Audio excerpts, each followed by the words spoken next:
Are you down for this? If you're in the mood, we can take it to the moon. Just like a movie scene, table for two. No need to be fair, I want you instead.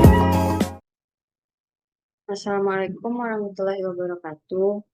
Perkenalkan, saya Devita Safna dengan NIM 22060007 dengan mata kuliah Ekonomi Pembangunan 2 dengan dosen pengampu Bapak Dr. Alphonse Satrianto, SE, ME.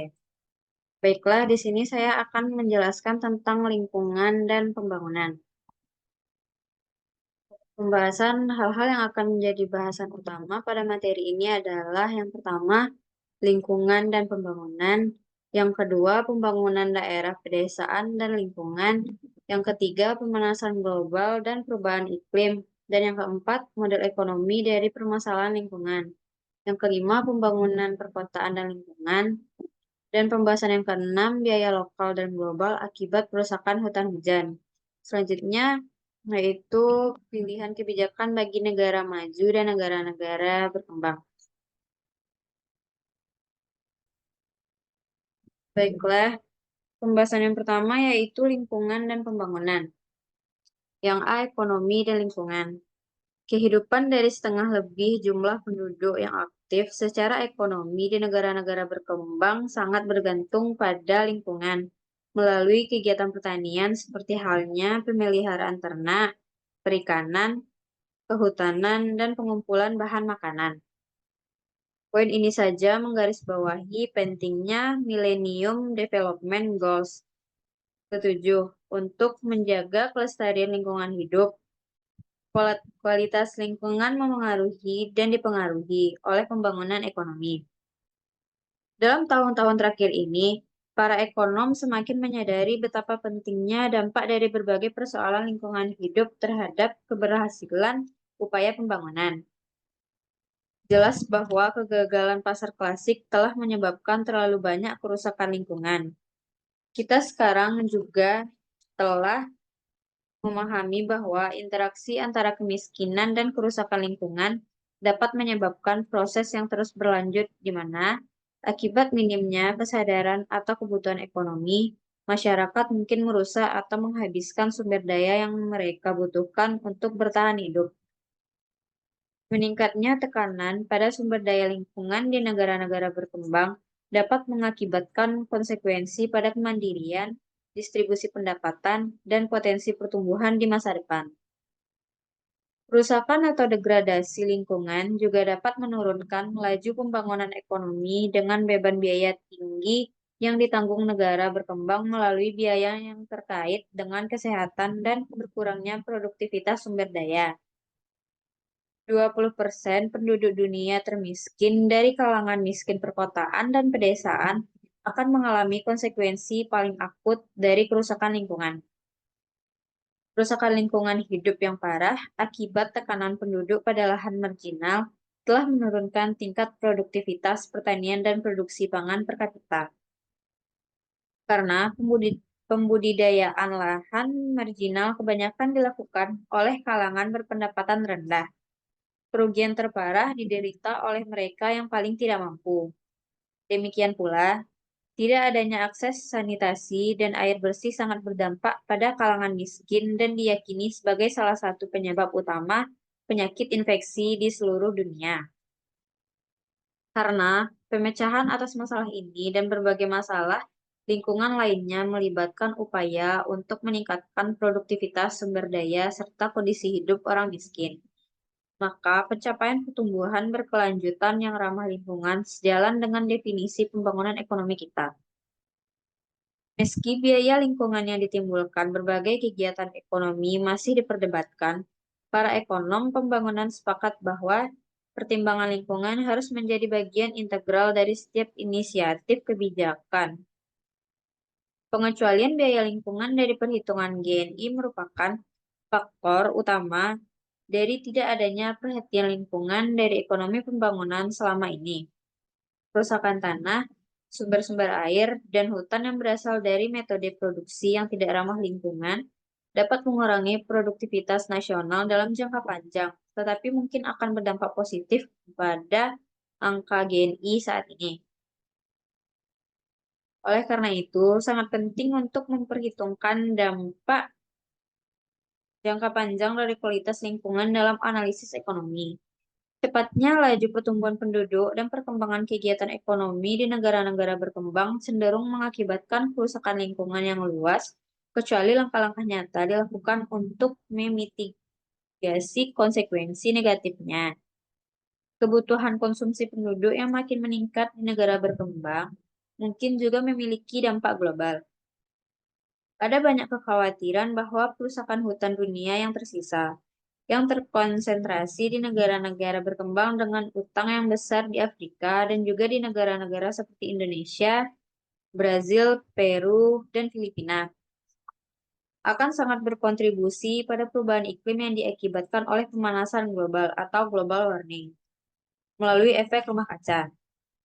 Di saat yang sama, negara-negara berkembang, terutama yang berada di Afrika Sub-Sahara dan Asia Selatan, diprediksikan melalui model iklim akan mengalami dampak terparah dari pemanasan global dan perubahan iklim, atau climate change, di masa mendatang. Hingga kini, sebagian besar gas rumah kaca penyebab pemanasan global ini berasal dari negara maju, sehingga memunculkan apa yang disebut dengan ketergantungan lingkungan. Negara-negara berkembang akan bergantung pada negara-negara maju untuk mengambil langkah segera dalam mengurangi emisi dan juga mengembangkan teknologi baru yang akan memungkinkan pengurangan emisi yang lebih tinggi dan keberhasilan adaptasi terhadap pemanasan global yang tak terhindarkan dan perubahan iklim yang diakibatkannya.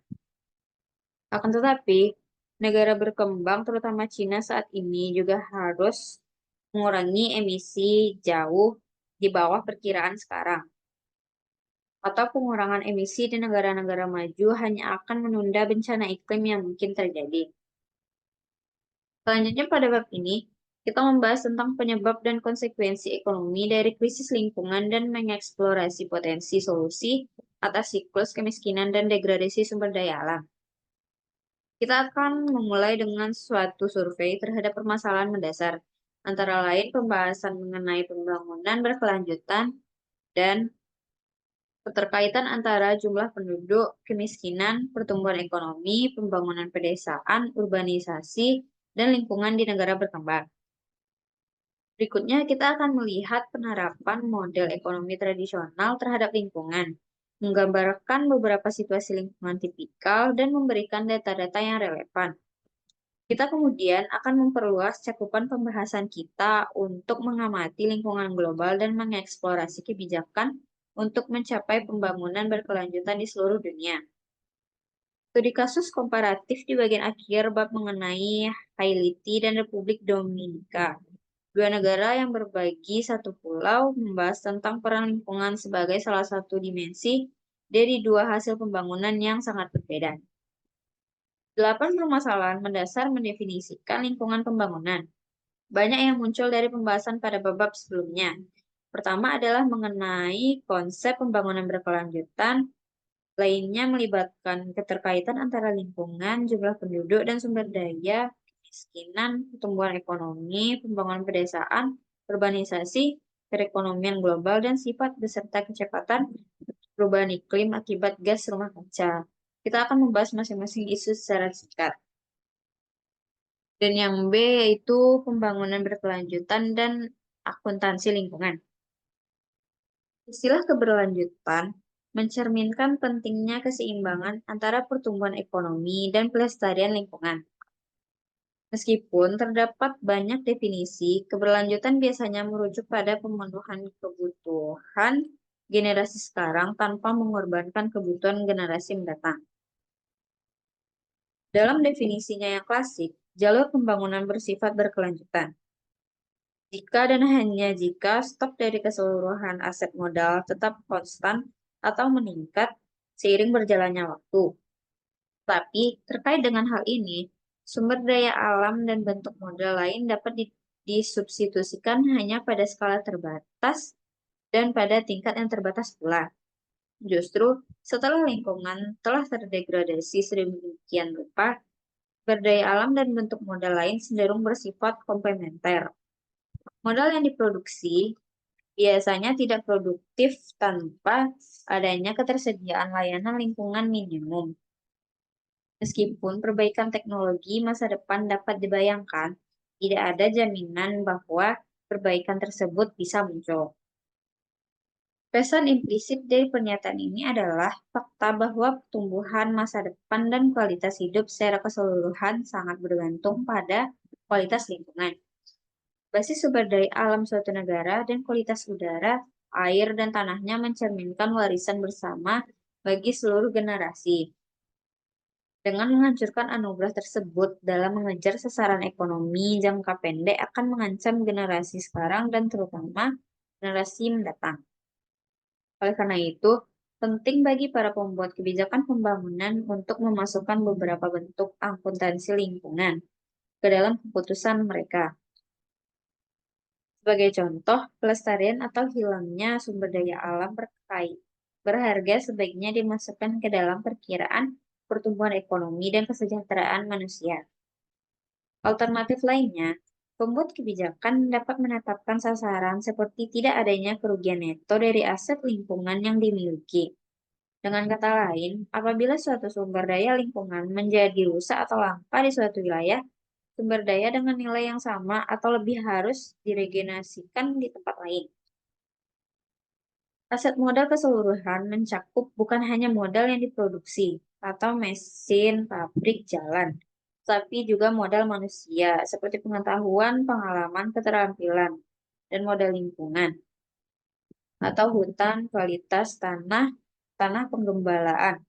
Dari definisi ini, pembangunan berkelanjutan mensyaratkan bahwa keseluruhan aset modal tersebut tidak boleh berkurang dan pengukuran yang tepat dari pendapatan nasional neto yang berkelanjutan merupakan jumlah yang dapat dikonsumsi atau dihabiskan tanpa mengurangi persediaan modal.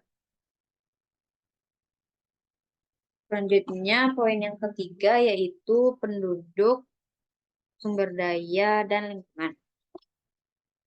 Banyak keprihatinan mengenai masalah lingkungan hidup berakar dari pandangan bahwa kita mungkin akan mencapai batas jumlah penduduk yang kebutuhannya dapat dipenuhi oleh sumber daya bumi yang terbatas. Kita mungkin akan atau tidak akan mencapai titik ini, mengingat adanya potensi penemuan teknologi baru, tetapi jelas bahwa dengan pola perusakan lingkungan yang semakin cepat yang ada sekarang, akan mengancam kemampuan generasi sekarang dan masa depan dalam memenuhi kebutuhannya.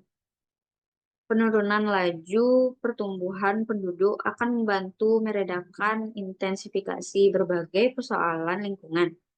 Namun, tidak dan saat penurunan angka kelahiran, dan dengan demikian jumlah penduduk dunia akan sangat tergantung pada komitmen pemerintah setiap negara untuk menciptakan berbagai kondisi ekonomi dan kelembagaan yang kondusif untuk membatasi fertilitas. Cepatnya laju pertumbuhan penduduk telah mengakibatkan langkanya persediaan tanah, air, dan bahan bakar kayu di daerah pedesaan, serta krisis kesehatan di perkotaan akibat minimnya fasilitas sanitasi dan air bersih. Di berbagai kawasan termiskin di dunia, tampak jelas bahwa peningkatan kepadatan penduduk telah berkontribusi pada semakin parahnya degradasi sumber daya yang dibutuhkan oleh penduduk tersebut untuk bertahan hidup. Untuk memenuhi kebutuhan penduduk negara berkembang yang semakin meningkat, kerusakan lingkungan harus dihentikan dan produktivitas sumber daya yang ada harus diperluas, sehingga dapat memberikan manfaat bagi orang. Apabila kenaikan GNI dan produksi pangan lebih rendah dari pertumbuhan penduduk, maka tingkat produksi dan swasembada pangan per kapita akan menurun.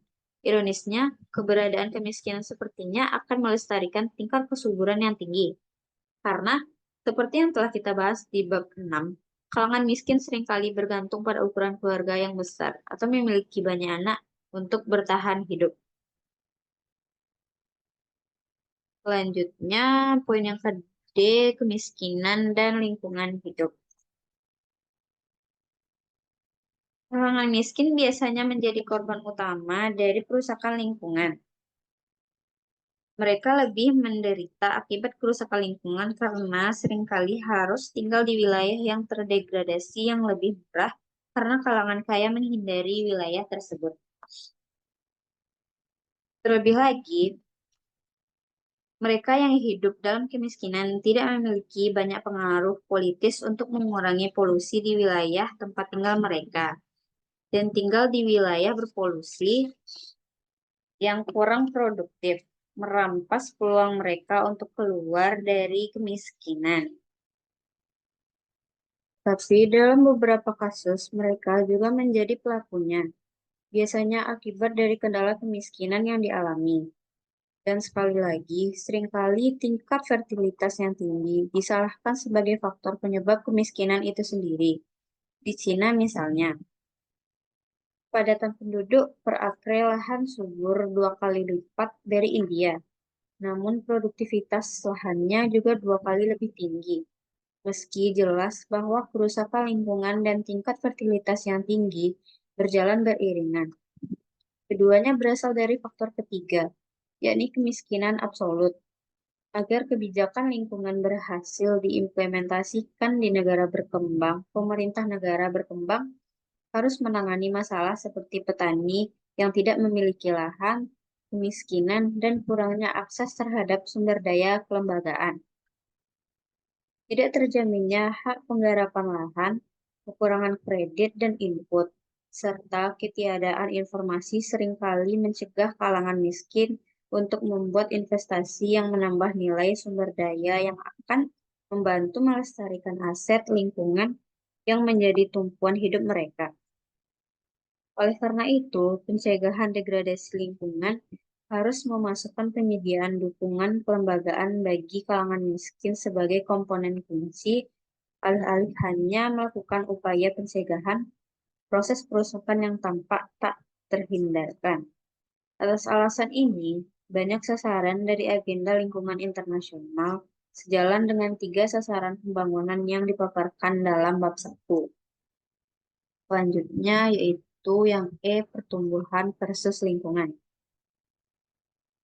Pada kenyataannya, dimungkinkan untuk mengurangi kerusakan lingkungan dengan meningkatkan pendapatan kalangan miskin. Maka, apakah mungkin untuk mencapai pertumbuhan tanpa makin merusak lingkungan? Dibukti mengidentifikasikan bahwa kalangan paling miskin menyebabkan kerusakan lingkungan yang besar akibat dari kemiskinan yang mereka alami. Berarti, peningkatan status ekonomi dari kelompok termiskin akan memberikan manfaat besar bagi lingkungan. Akan tetapi, saat tidak pendapatan dan konsumsi orang lain dalam perekonomian juga meningkat, kemungkinan akan ada peningkatan neto dalam kerusakan lingkungan. Pembunuhan konsumsi yang semakin meningkat sembari menjaga kerusakan lingkungan agar tetap minim bukanlah tugas yang mudah. Dahulu, banyak yang meyakini bahwa saat pendapatan per kapita meningkat, polusi dan bentuk kerusakan lingkungan lainnya akan langsung meningkat dan kemudian menurut membentuk kurva U terbalik. Atau gagasan ini dikenal sebagai kurva lingkaran Kuznets. Berdasarkan hipotesis Kuznets, bahwa ketimpangan akan meningkat dan kemudian menurun saat pendapatan naik. Seperti yang dijelaskan dalam bab 5 yang juga menunjukkan pola U terbalik. Berdasarkan teori ini, saat pendapatan meningkat, masyarakat akan memiliki sarana dan rela berkorban untuk melindungi lingkungan. Memang, terdapat bukti yang cukup kuat bahwa hubungan U terbalik ini berlaku bagi beberapa polutan lokal, seperti partikel polutan yang terdapat di udara, sulfur dioksida, dan nitrogen oksida. Namun, tidak terdapat bukti yang meyakinkan bahwa kerusakan lingkungan lain berkurang dengan adanya peningkatan pendapatan. Seperti yang akan kita lihat, ini menjadi permasalahan tersendiri ketika berhadapan dengan barang-barang publik global seperti gas rumah kaca. Sekalipun hubungan kurva lingkungan Kuznets memang berlaku untuk jangka panjang.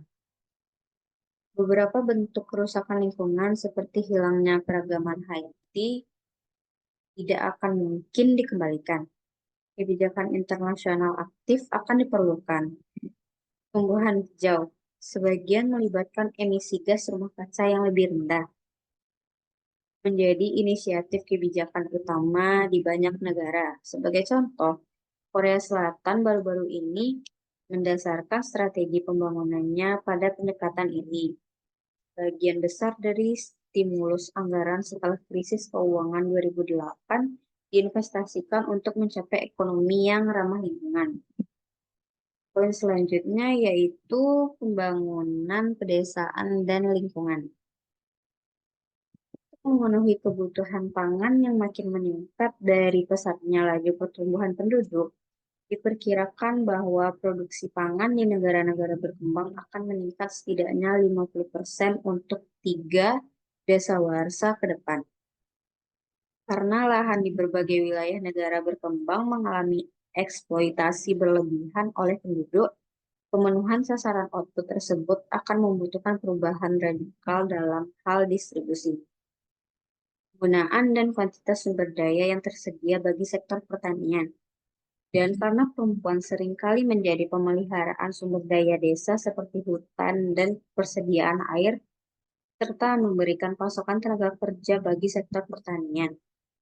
Sangat penting agar program lingkungan dirancang dengan mempertimbangkan peran dan kepentingan mereka, bukan sebagai renungan semata.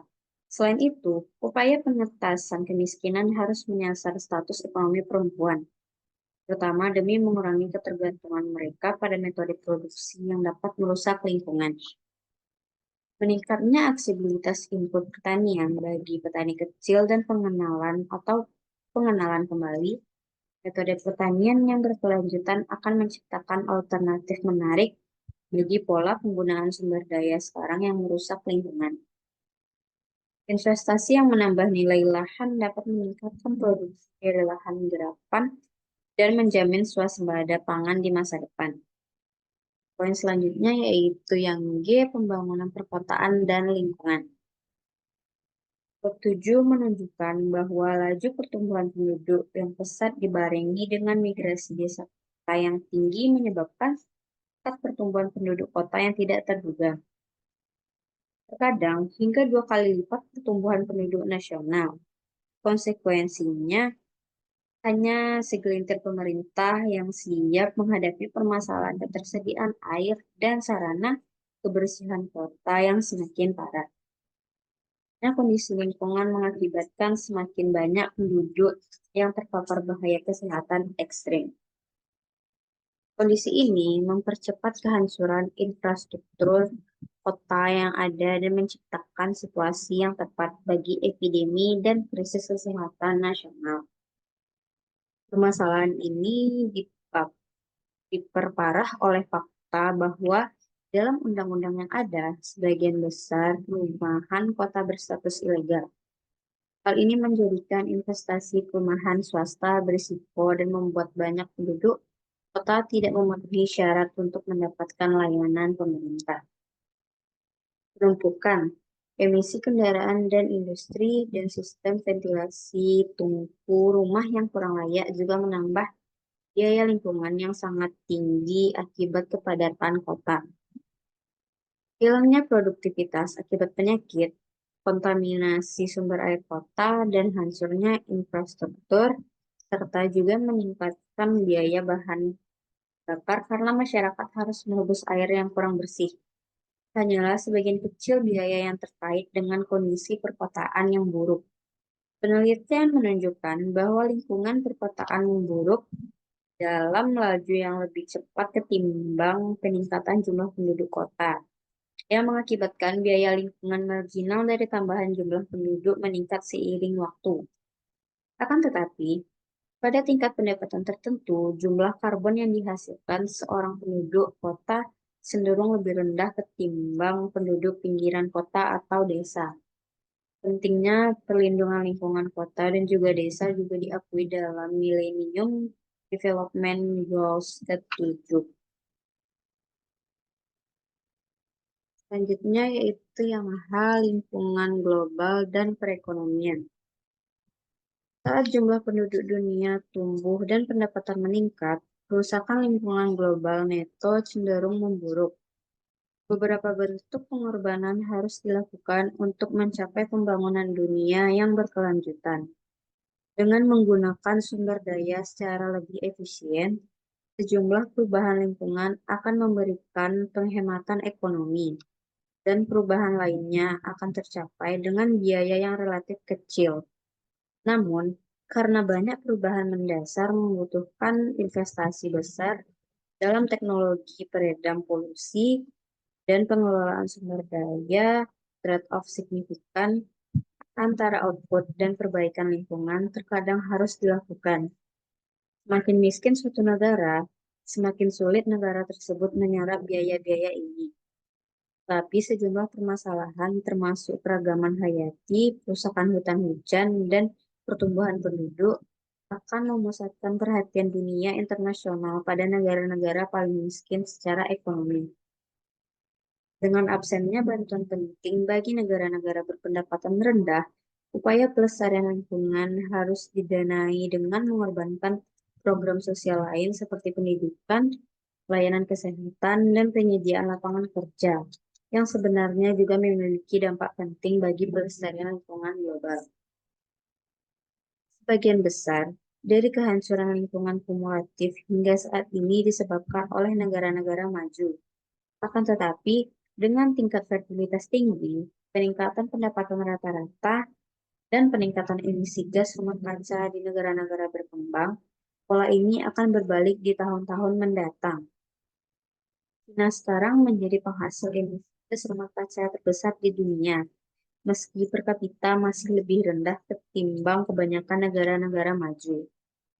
Masih diperdebatkan apakah biaya reformasi global harus dibagi-bagi seperti yang dibahas dalam pertemuan tingkat tinggi perubahan iklim di Copenhagen pada Desember 2009 dan Cancun pada Desember 2010. Selanjutnya yang I yaitu sifat dan laju perubahan iklim akibat gas rumah kaca. Alih lingkungan dan ekonomi makin mengapresiasi bahwa dampak pemanasan global tampaknya dirasakan lebih dini dari yang diperkirakan. Memang, dampak tersebut sudah dirasakan di beberapa tempat di Afrika, dan kesempatan untuk menghindari biaya masa depan yang begitu besar makin mengecil. Negara-negara maju harus mengambil inisiatif dan memanggil sebagian besar biaya dalam pendanaan untuk pemulihan dan adaptasi di negara-negara berpendapatan rendah.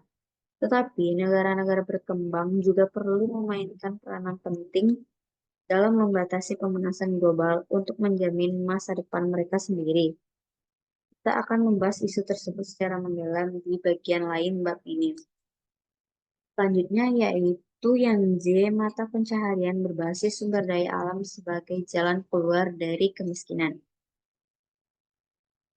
Seperti yang telah disebutkan dalam awal bab ini, lebih dari setengah penduduk yang aktif secara ekonomi di negara-negara berkembang bergantung pada sektor pertanian, perikanan, perburuan, atau kehutanan. Pendapatan dari sektor lingkungan ini beserta pengumpulan bahan makanan dan kegiatan sejenisnya sangatlah penting bagi mayoritas kalangan miskin dan melalui kondisi kebijakan yang tepat dapat menawarkan jalan keluar dari kemiskinan. Namun, akses terhadap manfaat sumber daya lingkungan seringkali tidak adil dan dalam beberapa kasus makin diperparah. Di banyak negara, kalangan miskin telah kehilangan kendali atas sumber daya alam tradisional mereka seperti hutan, ladang, dan tempat menangkap ikan. Akibat adanya undang-undang hak milik atau pengelolaan lahan publik yang korup. Tren ini makin ditentang oleh masyarakat dan pendukungnya melalui LSM, organisasi, dan pemerintah lokal. Banyak dari kalangan miskin desa yang memiliki akses terhadap lahan pertanian yang layak atau sumber daya alam lain untuk mendapatkan mata pencaharian yang layak seperti akses hutan, lahan rumput untuk hewan, atau perahu dan peralatan memancing mendapatkan hasil yang jauh di bawah harapan atau mengalami kemunduran. Di negara-negara berkembang, sebagian besar eksploitasi sumber daya alam tidak lagi berkelanjutan dan telah terjadi dengan cara dan skala yang seringkali mengakibatkan kaum miskin. Di Afrika dan di Asia, wilayah yang dulunya menjadi lahan pedesaan secara spontan telah menjadi lahan pribadi. Pemerintah mungkin memberikan izin usaha perusahaan asing atau nasional yang bergerak di bidang kehutanan atau kayu, perikanan, dan tambang tanpa menghiraukan masyarakat yang bergantung pada tanah tempat mereka tinggal dan sumber daya yang menjadi mata pencaharian dan jalan hidup mereka. Atau pemerintah mungkin menetapkan lahan yang bisa digunakan masyarakat miskin sebagai wilayah terlindungi, meski korupsi dan perburuan liar dapat menghilangkan manfaat ekologis dari perlindungan wilayah ini, hingga melarang kalangan miskin melakukan kegiatan yang menjadi mata pencaharian dan jalan hidup mereka, sehingga tidak memberikan mereka insentif untuk partisipasi dalam perlindungan lingkungan tersebut. Selanjutnya, yang kaya itu cakupan kerusakan lingkungan yang berasal dari ranah domestik. Tantangan lingkungan yang dihadapi di negara-negara berkembang yang disebabkan oleh kemiskinan meliputi bahaya kesehatan akibat kurangnya akses air bersih dan sanitasi, polusi udara dalam rumah yang berasal dari tungku biomasa dan penebangan hutan serta degradasi tanah yang parah. Semua ini lumrah terjadi ketika rumah tangga tidak memiliki alternatif pilihan ekonomi selain mata pencaharian yang tidak ramah lingkungan. Konsekuensi kesehatan dan produktivitas utama dari kerusakan lingkungan antara lain polusi dan kelangkaan air, polusi udara, limbah padat dan berbahaya, degradasi tanah, kerusakan hutan, hilangnya keragaman hayati, dan perubahan iklim akibat pemanasan global. Diperkirakan lebih dari 60% penduduk termiskin yang tinggal di negara-negara berkembang harus mempertahankan kelangsungan hidupnya di tanah yang secara agrikultural bersifat marginal. Dan ini makin diperparah di beberapa wilayah di berbagai negara berkembang oleh adanya ketimpangan yang tinggi dalam distribusi lahan, yang mendorong kelas pekerja tak berlahan yang semakin banyak untuk menggarap lahan yang mereka secara ekologis dan berpajak tinggi. Intensifikasi gerakan yang semakin tinggi pada lahan yang rentan ini akan mempercepat degradasi tanah dan berkurangnya produktivitas. Diperkirakan setiap tahunnya dunia kehilangan produktivitas dari sekitar 270.000 kilometer persegi lahan. Sebuah wilayah yang lebih luas dari luas wilayah Cina dan India yang dijadikan satu telah terdegradasi secara signifikan. Nilai kerugian tahunan yang dihasilkannya diperkirakan setara dengan 0,5% hingga 1,5% GNI dunia setiap tahunnya. Dengan terus melonjaknya jumlah penduduk dunia dan kegagalan laju produksi pertanian untuk mengimbanginya, Afrika Sub-Sahara mengalami kemerosotan produksi pangan per kapita selama tahun 1980-an dan 1990-an. Makin tingginya harga komoditas abad ini tampaknya telah mendorong perburuan liar dan pembakaran liar di beberapa negara seperti Indonesia. Tingginya harga ikan telah menyebabkan penangkapan ikan berlebihan di wilayah-wilayah terlarang dan penggunaan praktik penangkapan ikan yang merusak lingkungan. Limbah kimia dan kerusakan lingkungan telah terjadi akibat ekspansi kegiatan pertambangan ke wilayah sensitif. Dalam banyak kasus, penduduk asli dan kalangan miskin yang bergantung pada sumber daya untuk bertahan hidup menjadi pihak yang paling banyak menderita. Masalah lingkungan yang sama-sama dihadapi oleh penduduk miskin kota dan desa adalah prevalensi kondisi lingkungan yang tak layak akibat minimnya air bersih dan sanitasi. Hal ini pada gilirannya akan sangat berkontribusi pada penyebaran penyakit infeksi. Diperkirakan patogen dari air kotor yang menyebabkan penyakit tifus, kolera, infeksi amoeba, disentri, dan diare telah menyebabkan 80% dari total penyakit yang diderita penduduk negara-negara berkembang dan menjadi sebagian penyebab yang mengakibatkan 90% dari sekitar 9 juta angka kematian anak per tahun. Kondisi-kondisi lingkungan hidup yang begitu buruk dipercaya sebagai faktor penyebab utama menyebarnya epidemi kolera di sejumlah negara Amerika Latin dan Afrika pada tahun 1990-an. Dan seperti yang dibahas dalam bab 7 di jilid 1, pesatnya pertumbuhan penduduk dan maraknya migrasi desa kota mempersulit penambahan akses layanan bagi masyarakat yang membutuhkannya. Polutan yang memenuhi udara juga akan mengancam kesehatan penduduk negara-negara berkembang. Ketergantungan terhadap bahan bakar biomasa seperti kayu bakar, jerami, kotoran ternak berkaitan erat dengan kemiskinan. Pembakaran bahan bakar biomasa atau termasuk kotoran ternak untuk memasak makanan dan merebus air menimbulkan polusi dalam ruang yang cukup tinggi dan berbahaya yang setiap tahunnya meracuni sekitar 400 juta hingga 700 juta orang. Kebanyakan perempuan dan anak-anak, asap dan percikan debu dari tungku rumah tradisional diyakini berkontribusi signifikan pada kematian sekitar 4 juta anak setiap tahunnya akibat penyakit saluran pernapasan dan sejumlah besar penyakit pernapasan kronis.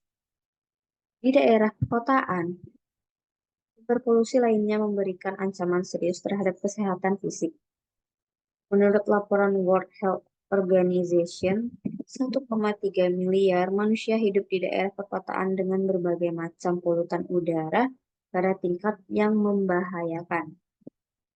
Diperkirakan bahwa pada tahun 2030, industri manufaktur di negara-negara berkembang akan meningkat hingga 600% dari angka tahun 2000, yang berpotensi menghasilkan peningkatan besar dalam hal konsentrasi polutan sekadar untuk mempertahankan standar kualitas udara perkotaan yang ada saat ini sampai dengan tahun 2030 mendatang saja.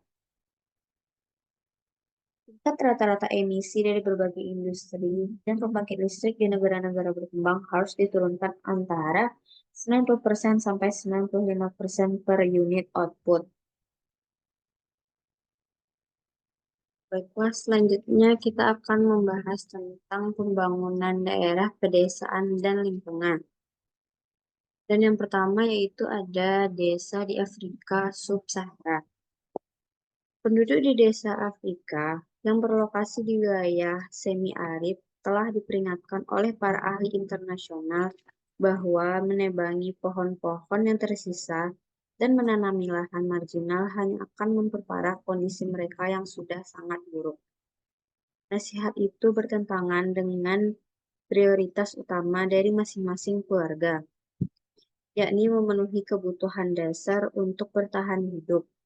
Perpohonan di sini memiliki banyak fungsi. Yang terpentingnya adalah sebagai bahan bakar untuk memasak. Tanpa kayu, mereka tidak mungkin menyiapkan makanan, memasak bubur jagung, atau merebus air minum. Akibat intensifikasi penggunaan lahan oleh penduduk yang tumbuh pesat, penebangan pohon untuk kayu bakar, dan penanaman lahan marginal untuk budidaya, maka kondisi tanah di sana makin terpapar oleh ancaman kerusakan lingkungan. Hilangnya vegetasi yang membantu memitigasi dampak destruktif dari angin kencang, hujan, dan terik matahari, mempercepat erosi humus tanah yang dibutuhkan dalam budidaya tanaman. Hasil panen yang baik makin sulit dicapai, dan musim kemarau makin panjang. Desertifikasi Meluasnya lahan gurun ke wilayah yang tererosi parah bahkan telah mengancam lahan-lahan yang lebih produktif. Akibat dari hilangnya lapisan humus yang berharga dan kemerosotan output, makin sedikit hasil panen yang dapat dibawa ke pasar untuk dibarter dengan barang kebutuhan pokok lainnya. Di banyak rumah tangga, asupan pangan bagi anak-anak bahkan tidak mencukupi. Keluarga pun masih harus menghabiskan lebih banyak jam kerja untuk mengais pendapatan rumah tangga yang lebih banyak untuk bertahan hidup.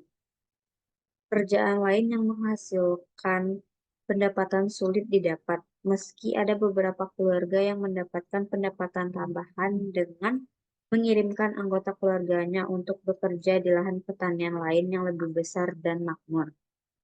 Selanjutnya yang B, yaitu pemukiman di sekitar hutan Amazon. Sekarang simaklah kisah desa hipotesis lainnya, terletak di pinggiran hutan hujan yang luas di Amerika Latin. Hampir semua petani di sini adalah pendatang baru yang tertarik oleh janji-janji pemerintah yang menawarkan sebidang tanah secara cuma-cuma dan sejumput kemakmuran. Program transmigrasi yang mendistribusikan hak penggunaan lahan bagi pemukim yang bersedia merambah hutan, dirancang untuk mengurangi kepadatan kota dan menekan arus migrasi desa kota. Kontras dengan desa Afrika, pemukiman baru tidak memiliki persoalan kekurangan curah hujan, satwa liar, dan tumbuhan. Bahkan sebaliknya, hutan itu merupakan hambatan bagi para petani transmigrasi dan seringkali dibabat dan dibakar untuk ditanami. Pembakaran hutan dalam rangka membuka lahan-lahan baru tersebut memang untuk sementara bisa menyediakan sumber pendapatan yang cukup bagi para petani yang semula tak berlahan. Tapi lahan tersebut, seperti halnya 90% tanah hutan hujan lainnya di seluruh dunia, tidak begitu subur dan hanya dapat menopang budidaya pertanian untuk beberapa tahun saja. Input-input pertanian komplementer dan pengetahuan pertanian yang bisa membantu meningkatkan output minim dan hasil panen akan menurun drastis setelah beberapa tahun. Sehingga para pemukim ini kembali terpaksa merambah hutan lebih luas lagi. Karena para pemukim tinggal di lahan marginal dan harus senantiasa mencari tanah subur yang baru. Dengan prospek kecil untuk berada di atas tingkat subsisten. Program pemerintah ini malah bersifat anti pembangunan dalam jangka panjang. Pendapatan rumah tangga tetap rendah dan tidak stabil. Tidak ada peningkatan dalam produktivitas rata-rata, dan penduduk yang bermigrasi hanya memperparah kerusakan lingkungan yang makin menurunkan produktivitas semua pihak. Poin yang kecil yaitu memburuknya kondisi lingkungan di pedesaan. Meski derasnya arus urbanisasi mengakibatkan perubahan demografi yang cepat, mayoritas penduduk paling miskin masih tinggal di desa-desa yang kondisinya serupa dengan kedua desa yang dibahas sebelumnya. Kebutuhan ekonomi acap kali mendorong petani kecil untuk menggunakan sumber daya alam sedemikian rupa guna menjamin kelangsungan hidup jangka pendek, tetapi menurunkan produktivitas masa depan dari aset lingkungan. Pola kehidupan yang tidak berkelanjutan mungkin terjadi akibat desakan kebutuhan ekonomi. Pada musim paceklik yang berkepanjangan, para petani miskin yang kelaparan terpaksa memasak bibit yang sedianya akan digunakan untuk musim tanam berikutnya, meski tahu bahwa tindakan ini bisa membuka jalan bagi bencana di masa mendatang. Karena prosesnya memakan waktu lama, kecenderungan kalangan miskin untuk merusak sumber daya lingkungan yang menjadi tempat mereka bergantung tidak begitu kentara, tetapi dimotivasi oleh situasi serupa. Penyebab dan konsekuensi kerusakan lingkungan di daerah pedesaan bervariasi dari satu kawasan ke kawasan lainnya. Namun, secara umum, Kondisi kemiskinan permanen seringkali menjadi akar penyebab dari kerusakan lingkungan lokal. Bagian besar penduduk miskin di negara berkembang harus bertahan hidup dari hasil panen yang sedikit dari budidaya tanaman pada lahan kecil dengan kondisi tanah yang terlalu dangkal, kering, atau berpasir untuk menopang pertanian permanen. Jika tanah tersebut tidak dikembalikan ke suburannya melalui perladangan berpindah atau penggunaan pupuk buatan, tanah tersebut akan menurun kesuburannya dan hasil panen-panen berikutnya akan semakin menurun. Namun, para petani miskin ini tidak memiliki sarana untuk meningkatkan produktivitas lahan mereka, baik dengan membiarkan tanah tidak ditanami atau dengan berinvestasi dalam sistem irigasi atau pupuk. Selain itu, dengan tingkat kesuburan penduduk yang tinggi dan anak-anak menjadi penghasil kegiatan ekonomi yang penting melalui kontribusi mereka pada tenaga kerja berupah atau di lahan pertanian, tekanan penduduk, dan intensitas budidaya tanaman cenderung meningkat dari waktu ke waktu dan mempercepat proses penandusan tanah. Selanjutnya, yang materi yang ketiga yaitu pemanasan global dan perubahan iklim.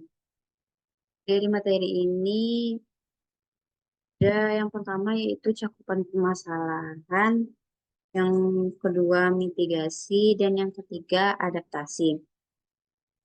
Selanjutnya yang akan kita bahas yaitu model ekonomi dari permasalahan lingkungan. Yang pertama ada sumber daya milik pribadi. Pada bagian ini, kita akan mengkaji beberapa model ekonomi umum dari lingkungan. Dalam masing-masing model, kegagalan pasar untuk memperhitungkan eksternalitas lingkungan dipandang sebagai pengecualian alih-alih aturan, dan teori neoklasik diterapkan dalam rangka mengatasi atau menghindari inefisiensi. Teori-teori neoklasik yang diterapkan terhadap masalah lingkungan menentukan syarat yang harus dipenuhi demi terciptanya alokasi sumber daya secara efisien dan bagaimana kegagalan pasar dapat menimbulkan berbagai bentuk inefisiensi dan menyodorkan sejumlah usulan untuk mengoreksi distorsi ini. Dan yang selanjutnya yaitu ada sumber daya milik bersama. Jika suatu sumber daya langka atau seperti tanah yang subur dimiliki oleh masyarakat dan tersedia gratis bagi semua pihak, atau katakanlah untuk kepentingan pertanian atau pengembalaan ternak, seperti halnya sumber daya milik bersama, maka setiap potensi laba atau rente kelangkaan akan hilang atau terkecuali adanya kesepakatan sosial efisien yang mengikat yang akan kita bahas. Seperti telah kita ketahui, teori neoklasik menyiratkan bahwa dalam absennya rente kelangkaan, inefisiensi akan timbul. Dengan menggunakan kerangka analisis yang agak berbeda, kita akan menelaah misal lokasi sumber daya menurut sistem kepemilikan bersama. Kita umpamakan bahwa lahan tersebut pada awalnya dimiliki secara pribadi. Pengetahuan awam sudah cukup untuk memberitahu kita bahwa pemilik tanah akan terus merekrut tenaga kerja tambahan untuk mengerjakan lahannya sampai produk marginal pekerja terakhir sama dengan upah pasar. Selanjutnya yang C, barang publik dan kerugian publik, degradasi lingkungan regional dan masalah penumpang gratis. Dalam pembahasan sebelumnya, permasalahan ekonomi inti adalah bahwa setiap penambahan tenaga kerja yang bergabung dengan komunitas penggarap lahan milik bersama menciptakan eksternalitas negatif dengan cara menurunkan pengembalian yang diterima oleh seluruh tenaga kerja tanpa memberikan kompensasi apapun. Suatu eksternalitas terjadi ketika perilaku konsumsi atau produksi seseorang berdampak pada orang lain tanpa adanya kompensasi. Dan yang selanjutnya ada keterbatasan kerangka kerja barang publik. Masalah utama dengan mekanisme penetapan harga barang publik tentu saja adalah bagaimana mengetahui tingkat harga yang harus dibebankan. Masyarakat tidak memiliki insentif untuk memikirkan beberapa banyak manfaat yang akan mereka dapatkan dari suatu barang publik karena dengan mengelak pembayaran mereka bisa menumpang gratis pada kontribusi orang lain dan terhindar dari membayar harga yang menjadi bagian penuh mereka.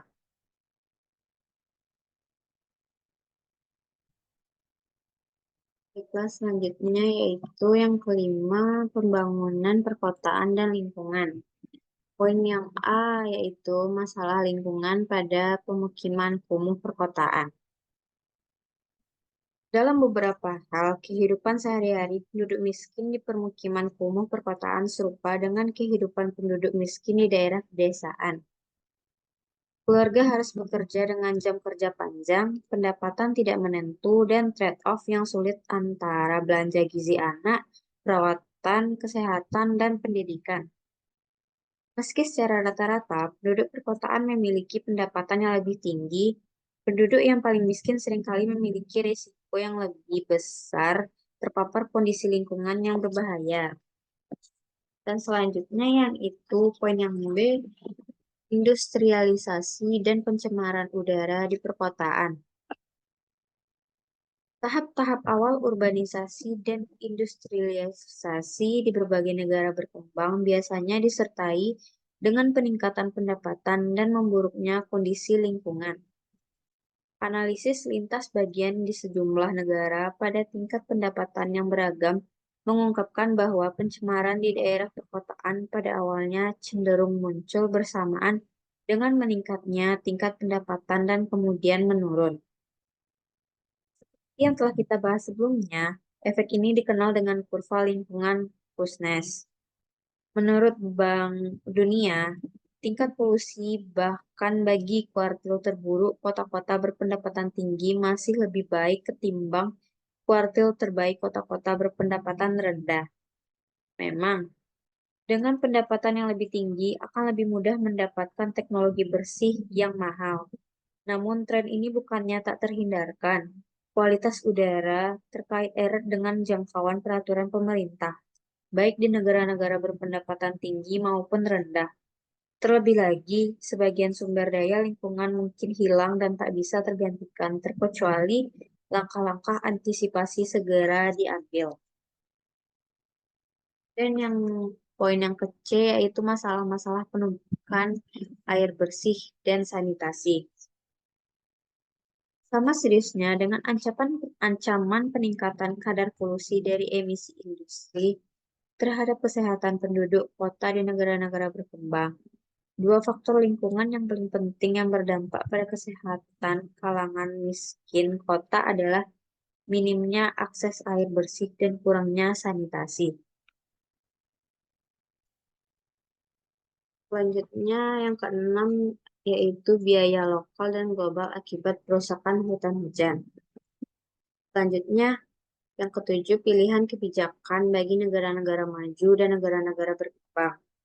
Di sini terdapat 3 poin. Yang pertama, apa yang bisa dilakukan oleh negara-negara berkembang, dan yang kedua, apa yang bisa dilakukan oleh negara-negara maju untuk membantu negara-negara berkembang, dan yang terakhir, apa yang bisa dilakukan oleh negara-negara maju bagi lingkungan global. Baiklah, sekian dari saya.